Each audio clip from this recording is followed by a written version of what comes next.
Magandang umaga po sa ating lahat. Narito ang weather update sa araw ng Huwebes, February 13, 2025. Sa ngayon, meron tayong low pressure area dito sa labas ng ating Philippine Area of Responsibility. Ito'y huling namataan sa layong 430 kilometers northwest ng Pag-asa Island.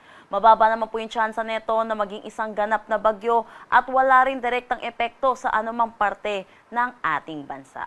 Samantala, meron tayong tatlong weather system na nakakaapekto dito sa ating bansa. Una na dito ang shear line. Kung makikita natin, tumaas yung axis ng ating shear line which is yung salubungan ng mainit at malamig na hangin. Dahil po dito, yung northeast monsoon natin or yung hanging amihan ay humina at wala pong naging epekto sa anumang parte ng ating bansa. Sa ngayon, itong shear line po natin ay nakakaapekto dito sa may extreme northern Luzon. Samantala, meron din tayong Intertropical Convergence Zone or ITCZ na nakakaapekto dito sa may Mindanao. Samantala, meron tayong easterlies din na nakakaapekto naman dito sa may Metro Manila at malaking bahagi ng ating bansa.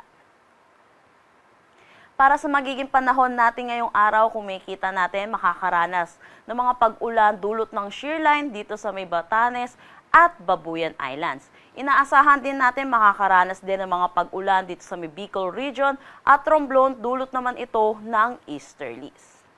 Para naman sa Metro Manila at nalalabing bahagi ng Luzon, inaasahan po natin maaliwalas na panahon naman ang ating aasahan, pero asahan din po natin magiging mainit at malinsangan ang ating tanghali hanggang hapon na may tsansa ng mga localized thunderstorm pagdating sa hapon at sa gabi. Kaya ugaliin po i-check ang Pag-asa social media pages para sa nilalabas na thunderstorm advisory.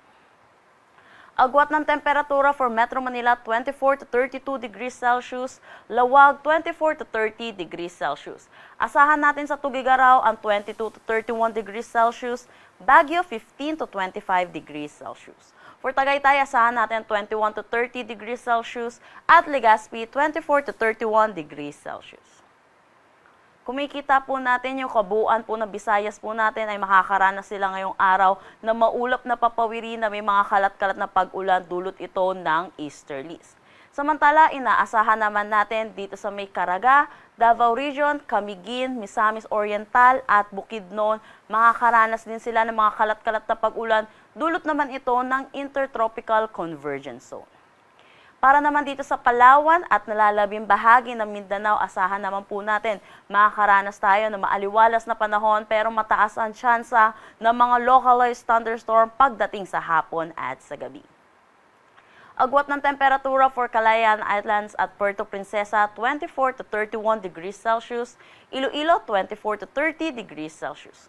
For Tacloban, asahan natin ang 24 to 29 degrees Celsius, Cebu 26 to 30 degrees Celsius. Para sa Cagayan de Oro, 25 to 30 degrees Celsius, Zamboanga, 24 to 32 degrees Celsius, at Davao, 24 to 30 degrees Celsius. Meron tayong tinaas na gale warning dito sa may Batanes. Kaya inaasahan po natin ang 2.8 to 4.5 meters po na alon. Pinapaalalahanan po natin ang mga kababayan po natin, lalo na po yung may mga sasakyang maliit pandagat na delikado po pumalaot para dito po sa coastal waters ng Batanes. Ang sunrise mamaya ay 6:21 AM at ang sunset mamaya ay 6 PM. Para sa karagdagang impormasyon, bisitahin ang aming mga social media pages at ang aming website pag-asa.dost.gov.ph.